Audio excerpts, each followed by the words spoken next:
Mes chers élèves, les abonnés à ma chaîne, bienvenue à cette séance consacrée à la deuxième paragraphe de la formation des roches magmatiques. Pour télécharger les animations et les documents utilisés dans cette séance, visitez les liens en dessous de la vidéo. Dans la séance précédente, on a découvert les étapes de la formation du basalte, qui est une roche magmatique volcanique. Alors, dans cette vidéo, on va découvrir comment se forme le granit. En premier lieu, on va voir les affleurements du granit dans la nature. Lorsqu'on observe un paysage granitique, on constate que le granit affleure sous forme de massifs, circonscrits, fissurés, traversant les roches avoisinantes dites encaissantes. Ces massifs sont entourés d'une auréole du métamorphisme de contact. Les massifs de quelques dizaines de kilomètres de diamètre sont appelés massifs intrusifs ou plutons. Lorsqu'on observe une carte géologique dans un paysage granitique, on constate que le massif granitique est enraciné en profondeur de la terre et traverse les roches avoisinantes et prend leur place, étant entouré d'une auréole du métamorphisme de contact.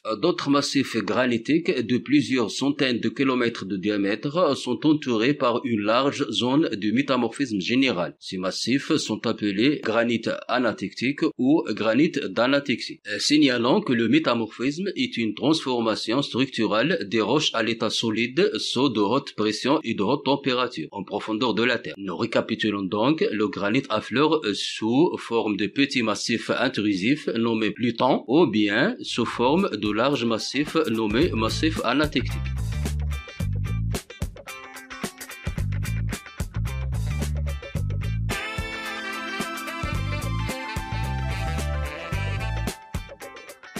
Et maintenant, à travers les activités suivantes, on va découvrir la structure minéralogique et la texture du granit. Lorsqu'on observe un échantillon de granit à l'œil nu ou avec une loupe, on constate que le granit est constitué de grands cristaux adjacents. Ce sont les cristaux des minéraux suivants, du quartz, du feldspath et du mica. Lorsqu'on observe une lame mince du granit avec un microscope polarisant qui change la couleur des minéraux, on constate que le granit ne contient pas de microlithes, ni de pâte vitrée. Il contient des gros minéraux, du quartz, du feldspath et du mica. De ce fait, la texture du granit est une texture grenue. Les minéraux constituant le granit sont riches en silice, du fait que le granit résulte de solidification d'un magma granitique. Alors, quelle est l'origine du magma granitique?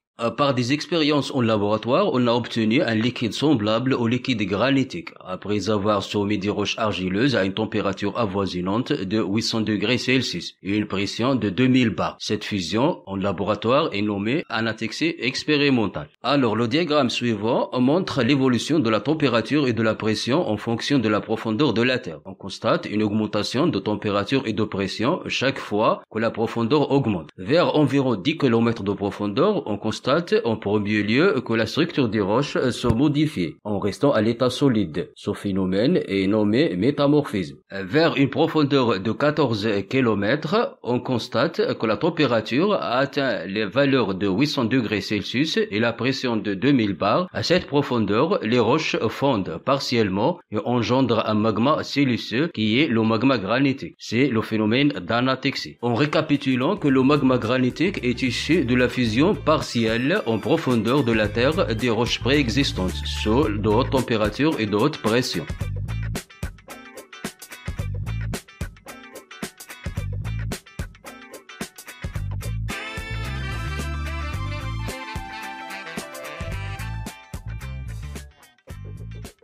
Après les observations précédentes d'affleurement et de texture, les géologues ont décrit les étapes de la formation du granit. Cette animation résume les étapes de la formation et de l'installation d'un massif granitique. Premièrement, il y a formation d'un magma granitique en profondeur de la Terre par le phénomène d'anatexie des roches. Puis, il y a montée et intrusion du magma à travers les roches avoisinantes. Puis, la formation de l'auréole de métamorphisme de contact qui affecte les roches en contact du magma chaud. Puis, solidification lente du magma et formation d'un massif granitique intrusif à texture grenue, appelé pluton. Puis, érosion des roches encaissantes et affleurement du pluton granitique. Dans cette animation, on va classer quelques roches magmatiques selon leur texture et selon leur teneur en silice. Le basalte est une roche à texture microlithique, basique et volcanique. Le gabbro est une roche magmatique plutonique à texture grenue et basaltique. Le granit